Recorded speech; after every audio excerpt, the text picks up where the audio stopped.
Right now, there are more people on Facebook than there were on the planet 200 years ago. Humanity's greatest desire is to belong and connect. And now we see each other. We hear each other. Grandpa, I love you. I love you. Why want to take a picture? We share what we love, and it reminds us what we all have in common. Dug out alive and well after 7.5 days. If you believe in yourself, you will know how to ride a bike. Rock and roll! So now technically your device is on. Can you tell? Oh, that's exciting!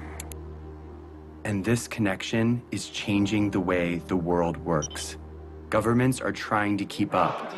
No, we can't test the freedom. And older generations are concerned. Many people are very concerned about tomorrow. They could get worse next year. The game has new rules. The next 27 minutes are an experiment. But in order for it to work, you have to pay attention.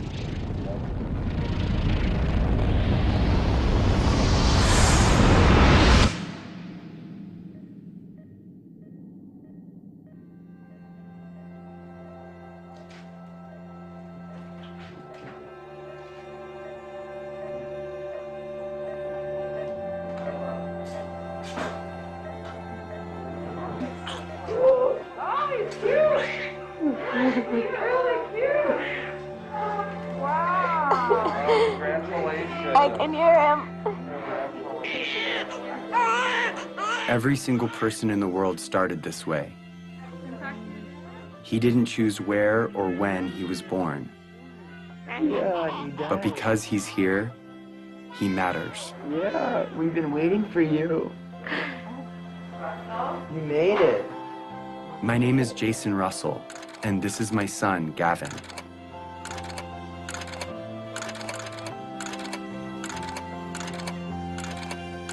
He loves jumping on the trampoline, being a ninja, and dancing. What are you doing? Making snow angel. How do you do that? You do this. And just like his dad, he likes being in movies. Action. Look out! Look out, people! Run! It's a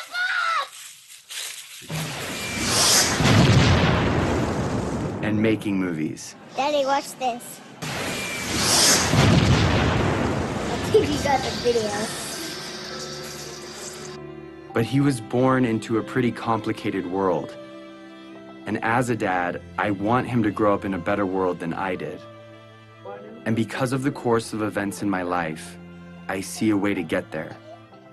It has become my job. Who are you to end a war? I'm here to tell you, who are you not to? Hey, Gavin, what's up? Years before Gavin was born, the course of my life was changed entirely by another boy. And who's this right here? Jacob. Who's Jacob? Jacob is our friend in Africa. It's been almost 10 years since Jacob and I became friends. It's okay, they're nice. These are different than sharp. But when my friends and I first met him in Uganda, in Central Africa, it was in very different circumstances. He was running for his life.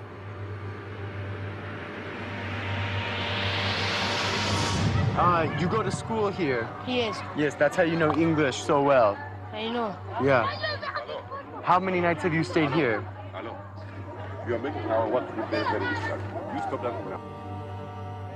The night I first met Jacob, he told me what he and other children in northern Uganda were living through.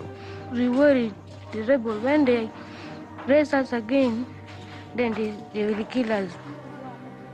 My brother tried to escape. Then they kill using panga. They cut his neck. Did you see it? I saw. We fear that if we sleep at our home, we can be abducted by the rebels because our home is far away from town. They will catch us, then will take us there in the bush. So come here to save our life.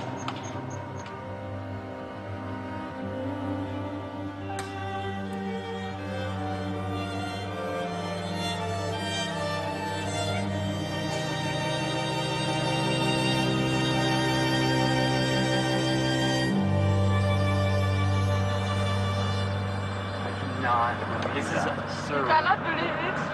This has been going on for years. If that happened one night in America, it'd be on the cover of Newsweek. What is it that you want to be when you grow up? For me, I wanted to be lawyer, but no money. I don't have money to pay my school fees, so that I learned and then I be lawyer.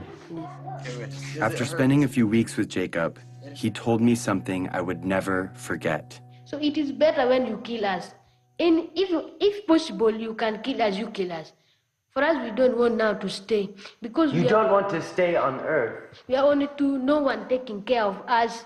We are not going to school. So You would rather die than stay on Earth. Yes. Even now. Even now. Are we going to stay in our future? He told me more about his brother and what he would say to him if he were still alive. I love you, but now I miss you. So it is better when we meet. We are going, even if we are not going to meet, but we may meet in heaven, you see. So it is better. I will not talk much. I will start something. Because if I saw my brother once again, I don't.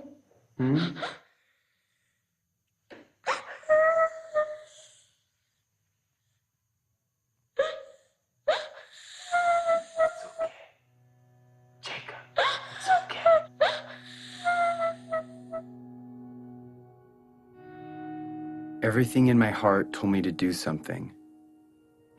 And so I made him a promise. And we are also going to do everything that we can to stop them. Yes. Do you hear my words? Yes. You know what I mean? Yes. Yes. We're going to stop them. We're going to stop them.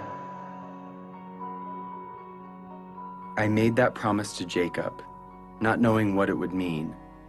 But now I do. Over the past 9 years, I have fought to fulfill it.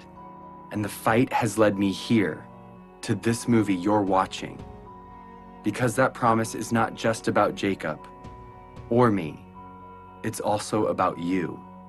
And this year, 2012, is the year that we can finally fulfill it. And if we succeed, we change the course of human history. But time is running out. To level with you, this movie expires on December 31st, 2012. And its only purpose is to stop the rebel group, the LRA, and their leader, Joseph Kony. And I'm about to tell you exactly how we're going to do it.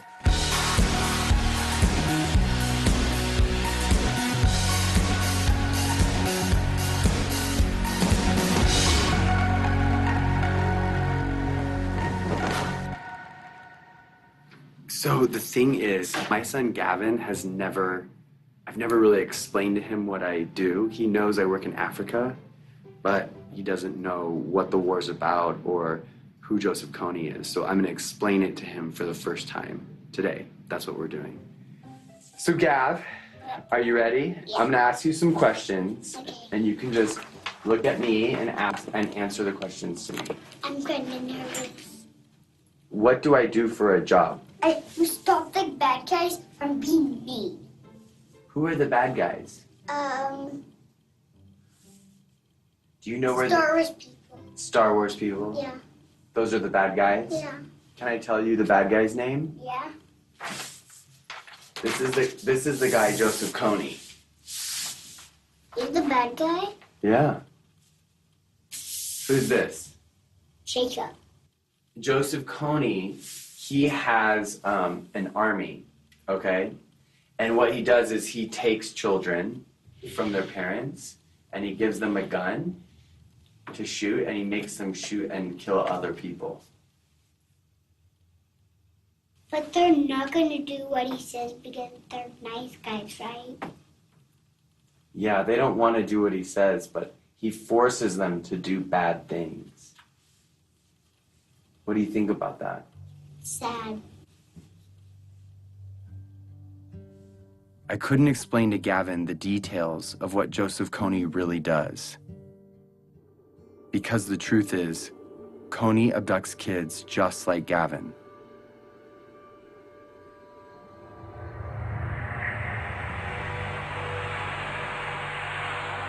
For 26 years, Kony has been kidnapping children into his rebel group, the LRA.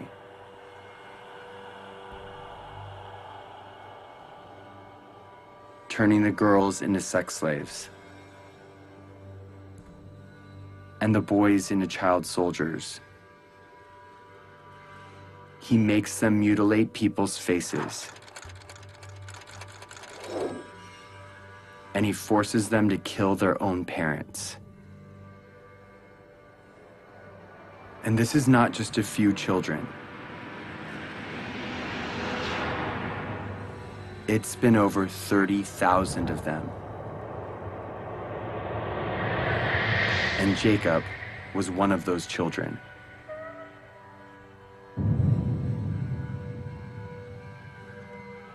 As if Kony's crimes aren't bad enough, he is not fighting for any cause, but only to maintain his power. He is not supported by anyone, and he has repeatedly used peace talks to rearm and murder again and again. Kony, different times, proposed peace and then just regain strength and attack. This is the head prosecutor for the International Criminal Court. In 2002, when the court was started, their job was to find and demand the arrest of the world's worst criminals. Although there are a lot of warlords, murderers, and dictators in the world, the perversity of Kony's crimes made him first on the court's list. Kony is the first guy indicted by the ICC. But the crimes basically are these: crimes against humanity and war crimes committed against the civilian population, including murder, sexual slavery, rapes, abductions. We need to plan how to arrest Kony. Start to plan and start to be serious. In fact, the only way to stop Kony is showing him, guy, we're going to arrest you. What do you think we should do about it? We should stop him. The criminal here is Kony. Stop him and then solve all the problems. We should stop who? Him. It's obvious that Kony should be stopped. The problem is 99% of the planet doesn't know who he is. If they knew, Kony would have been stopped long ago. Let the world, let the international community take justice to him there. Follow him wherever he is. First, to rescue our children. And secondly, to deliver the justice. We are determined to cooperate with any friend of Uganda to ensure that this mindless killing and slaughter is ended. When my friends and I came home from Uganda, we thought that if the government knew, they would do something to stop him. But everyone in Washington we talked to said there is no way the United States will ever get involved in a conflict where our national security or financial interests aren't at stake. No administration, Republican, Democrat, Obama, Bush, Clinton, doesn't matter, would do enough because it's simply not an important enough issue on the radar screen of American foreign policy.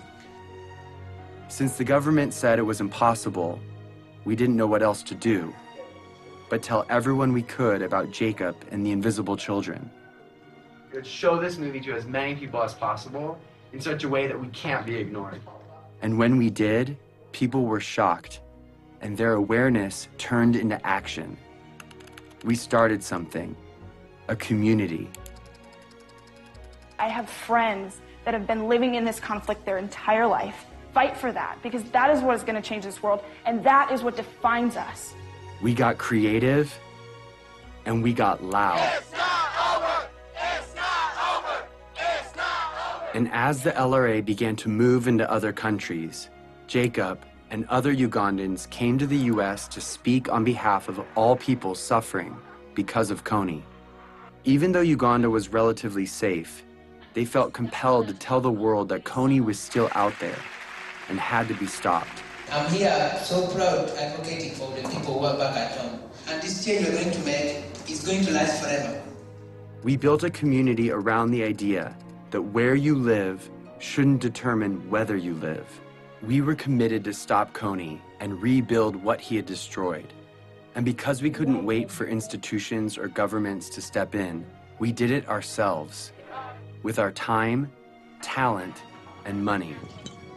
So we rebuilt schools. The best you can offer a child is by letting them be independent, and that was providing education.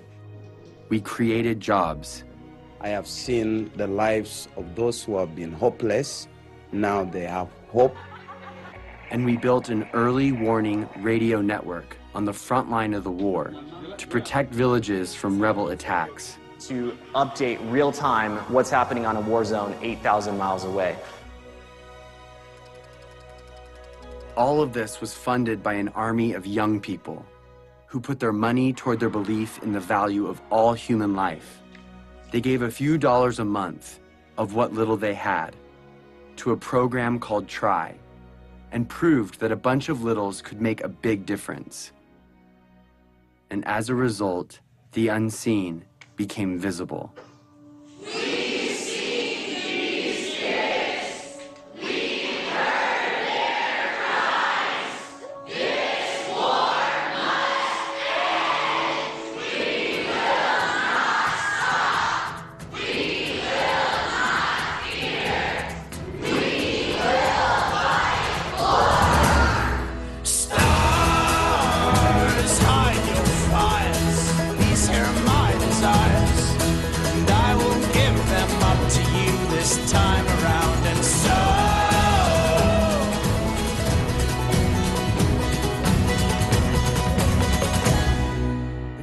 I've talked to people from Mexico, from Canada, from every other state that I can think of. We're all doing this for the exact same reason, and we're all coming from completely different places. This is what the world should be like.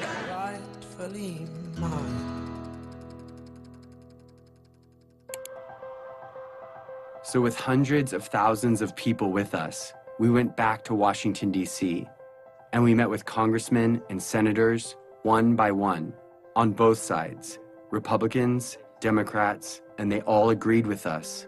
Joseph Kony's crimes had to be stopped. Of all the problems that are out there, none is more severe than one that mutilates and takes the lives of little kids. These young members of the Invisible Children organization know that no child should live in fear of being abducted or killed. So they were determined to become their voice. They realized that these African children and families were invisible to Washington policymakers, so they decided to make them visible. And what I was told would never happen suddenly became possible. In furtherance of the Congress's stated policy, I have authorized a small number of U.S. forces to deploy to Central Africa to provide assistance to regional forces that are working toward the removal of Joseph Kony from the battlefield. Sincerely, Barack Obama. The surprise announcement came in a letter from the White House. The U.S. President's decision commits U.S. troops to help. Through advice and assistance, not putting Americans into combat, to help the countries of the region end this threat once and for all, then that was a worthwhile investment. We used to think we could not do it, and now when I see we can do it, I am overwhelmed. After 8 years of work, the government finally heard us. And in October of 2011, 100 American advisors were sent into Central Africa to assist the Ugandan army in arresting Kony and stopping the LRA. It was the first time in history that the United States took that kind of action because the people demanded it. Not for self-defense, but because it was right.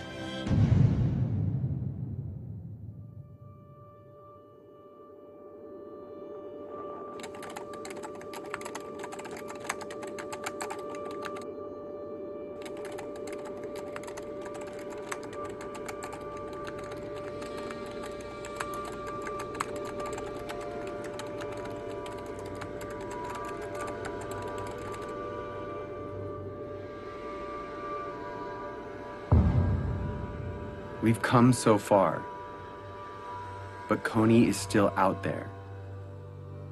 He's recently changed his tactics, making it even more difficult to capture him. And international support could be removed at any time. If we take the pressure off, if we're not successful, he is going to be growing his numbers. People forget, and you got to remind them, and it takes numbers to remind them. And if interest wanes, then it'll go away. And I'd end up standing out there alone trying to do something to support completing the mission. It's got to be 2012. It's not bad for the youth, it's bad for the world if we fail. It's not important just for Ugandan people, it's important for everyone. It's hard to look back on some parts of human history, because when we heard about injustice, we cared, but we didn't know what to do. Too often, we did nothing. But if we're going to change that, we have to start somewhere. So we're starting here with Joseph Kony, because now we know what to do. Here it is. Ready? In order for Kony to be arrested this year, the Ugandan military has to find him. In order to find him, they need the technology and training to track him in the vast jungle. That's where the American advisors come in. But in order for the American advisors to be there, the US government has to deploy them. They've done that, but if the government doesn't believe the people care about arresting Kony, the mission will be canceled. In order for the people to care, they have to know, and they will only know if Kony's name is everywhere.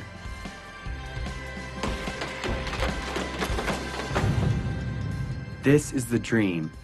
Kony arrested for all the world to see, and the abducted children returned home. Here's the biggest problem. Yeah. You want to know what it is? Yeah.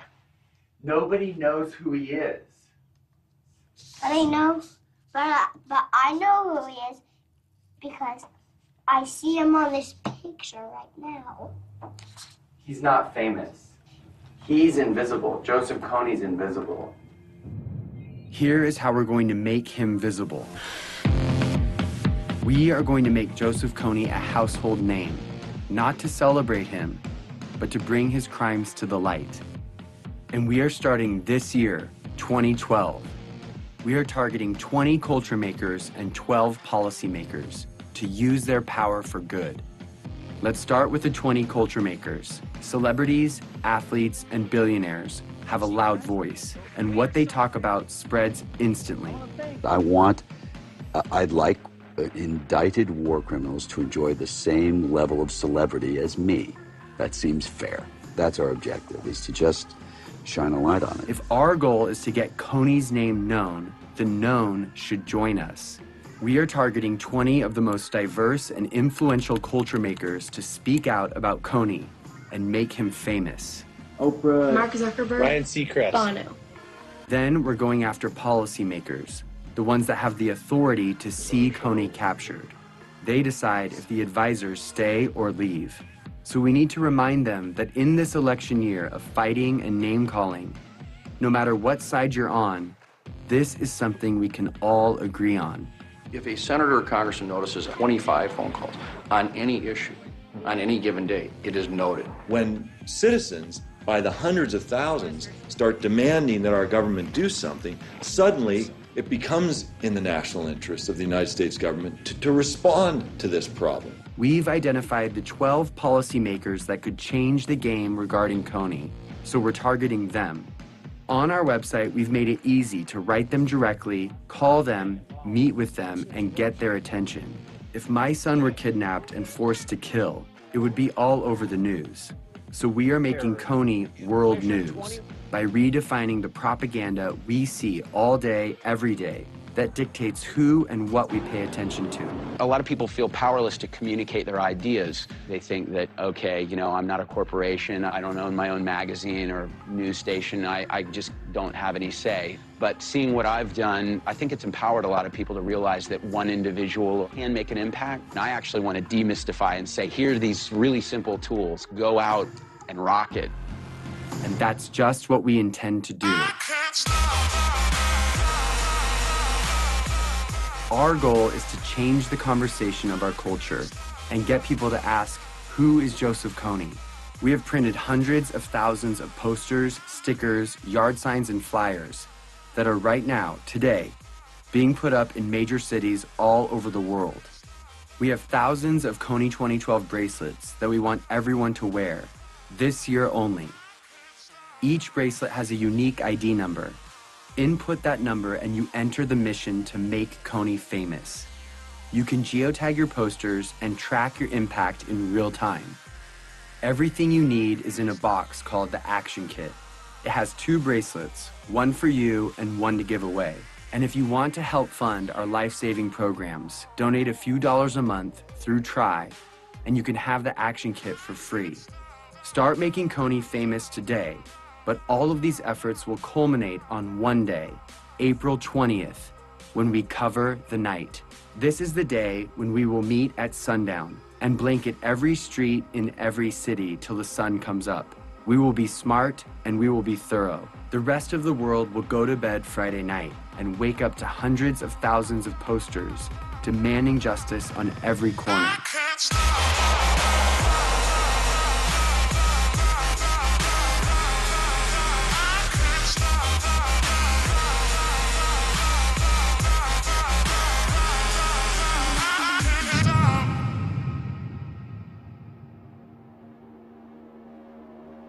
It's always been that the decisions made by the few, with the money and the power, dictated the priorities of their government and the stories in the media.